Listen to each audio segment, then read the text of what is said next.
I recommend to use LinkedIn strategically during their search and primarily as a research tool. And we're always looking for the advice and the ways that we can use the tools, our resources. You know, if you meet half of the requirements, shoot your shot.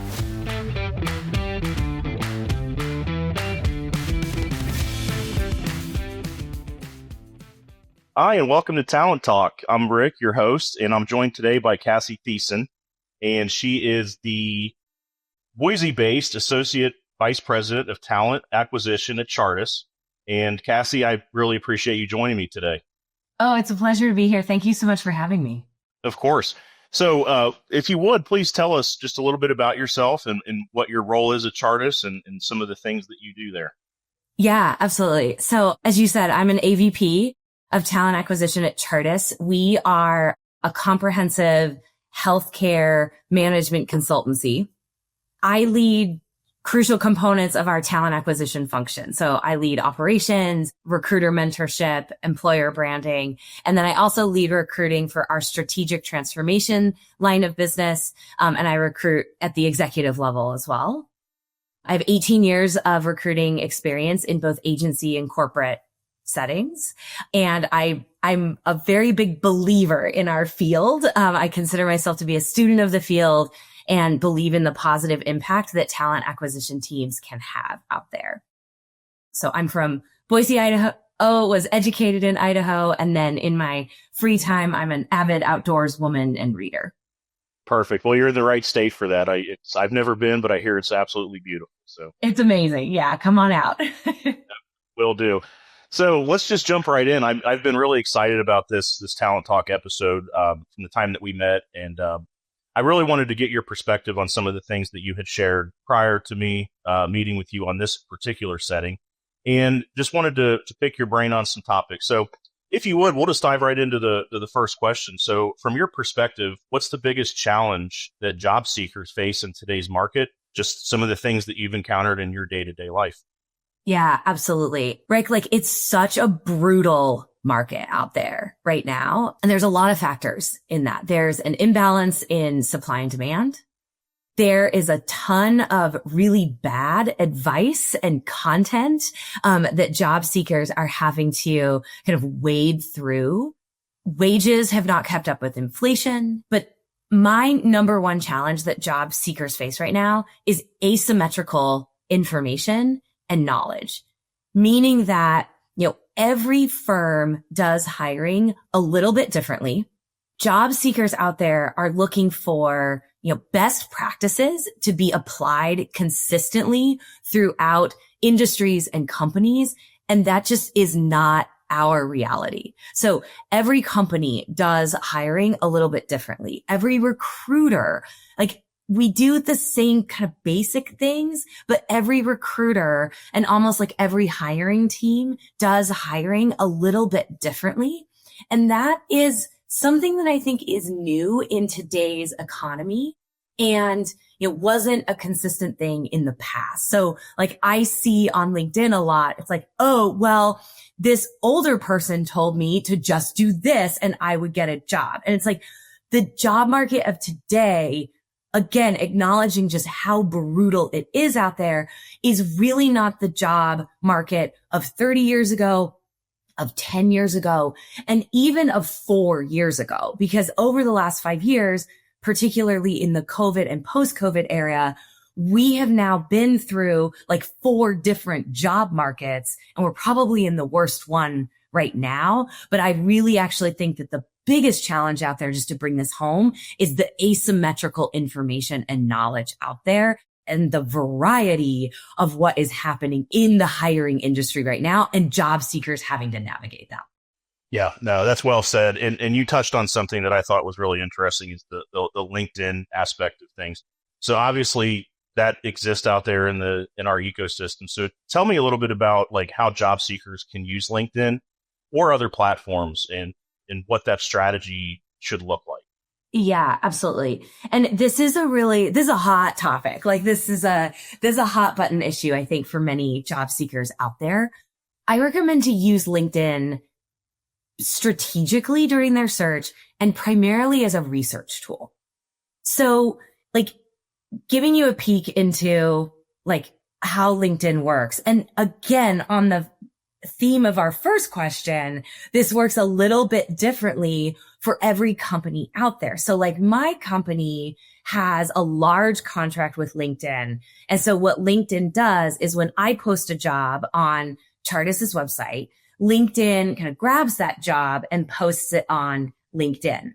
The interface isn't great though. It categorizes our jobs incorrectly. It doesn't really work in real time. So like, for example, when I close a job or I fill a job, it might still like linger out there on LinkedIn for a couple of days because that interface doesn't happen in real time. And then other companies do this very differently. Others might not have a big contract with LinkedIn. And so they go post on LinkedIn, and maybe that recruiter or hiring manager is just like crazy busy and they forget to go pull the job off of LinkedIn once they fill it. So what I recommend job seekers do with LinkedIn is use it as a research tool. And when they see a job posted on LinkedIn, instead of applying through LinkedIn, I recommend going to the company's career site, because that is always going to be more and the most accurate listing of jobs that a company actually has open. You're probably going to ask me about, should a job seeker reach out to a recruiter? And that's kind of a maybe. And I think we're going to get to that later. But I think finding individuals using it as a networking tool and using it as a research tool is the best way for a job seeker to use LinkedIn these days. Oh, perfect. So let's kind of dive into that job seeker mentality. So, someone's in a job seeking role. One of the first things that they do is they update their resume and they put things out there. And so for those job seekers that are doing these resumes and trying to market themselves, what are recruiters really looking for? Fit for the actual job that they're looking to fill. Now, I want to specify this, Rick, like this is an answer for a corporate recruiter specifically. So like myself, I'm a corporate recruiter. My team is all corporate recruiters. Agency recruiters are differently. So I'm going to answer this question from the optics of a corporate recruiter. So our purpose isn't to find people jobs. It's to find people for jobs. So my purpose is the strategic transformation line of business has an engagement manager need, and I need folks with managed care experience. So those are really specific consulting and healthcare terms. But just to use this as an example, like, so when I'm looking at applicants that will apply to my job, I'm looking for prior management consulting experience and experience in the managed care healthcare space. So I'm looking for the requirements that match the job. And that is another really good piece of advice for job seekers. I know we love the advice out there of like, shoot your shot. If you meet half of the requirements, shoot your shot.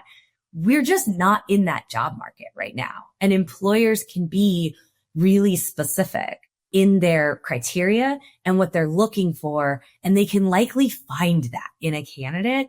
So I recommend to job seekers, because recruiters are looking for the qualifications that match the job they're trying to fill. If you're not qualified, it doesn't make sense for you to spend your valuable time applying to a job in which you aren't qualified for. I would definitely recommend apply to the jobs that you're qualified for. This just isn't a shoot your shot market. Yep. And so to that market, yeah, obviously it's not that anymore. And it has changed, like you alluded to at the beginning of our discussion. And so if you could, for our listeners, if you want to offer some advice for job seekers navigating this competitive market that we're in, and just touch a little bit on like someone who might be in a career transition. Yeah, absolutely. And Rick, just to go back to our last theme really quickly, the market will change. It always does. So it's kind of an employer's market right now, but 2 years from now, you and I may do a part 2 of this interview and say like, no longer relevant, no longer relevant, no longer relevant. So the market will change. So I just want to make sure everybody really knows that. Times, a job market times are always going to be temporary, and we will see things change and turn around. Yep. But going back to your question now, my best advice for job seekers currently is to take a multifactorial approach to their job search. And really what I mean by that is when I go on LinkedIn every day, I really see job seekers posting that it's like they're looking for a silver bullet. They're looking for that one size fits all approach and that secret approach. That just doesn't exist in today's market. And so what I recommend is a multifactorial approach. So when they see a job posted and they see a recruiter post about a job that says, please go to our website and apply, go to the website and apply. Follow those instructions. Yes, you could reach out to the recruiter as well. But since the instructions were like right there for you, go to the website and apply. Do multiple things. Like this is a market where you can't necessarily just only apply to jobs, but you should apply to jobs. It's not a market where you can just only network, but you should network. You should tell your family and friends what you're looking for, who do they know, and ask for their help. This is a market where you should reach out to people on LinkedIn with networking and job seeking in mind, but that's not the only thing you should do. You should be doing all of those things and taking a multifactorial approach to your job search. Career transition was like part B of your question. Yeah. Career transitions are tough in this marketplace. Like if I wanted to transition to marketing right now, that'd be hard because I don't really have any marketing experience. You would want to put a resume together that shows those transferable skills, but I would still go back to only apply to the jobs that you're qualified for and that you can demonstrate on your resume the rationale and the why behind your qualifications. So if I wanted to get into marketing, say, and I definitely don't, because for me, like blue is blue. So I am definitely not qualified, but let's just say I did. Yeah. Well, I have some experience with employer branding.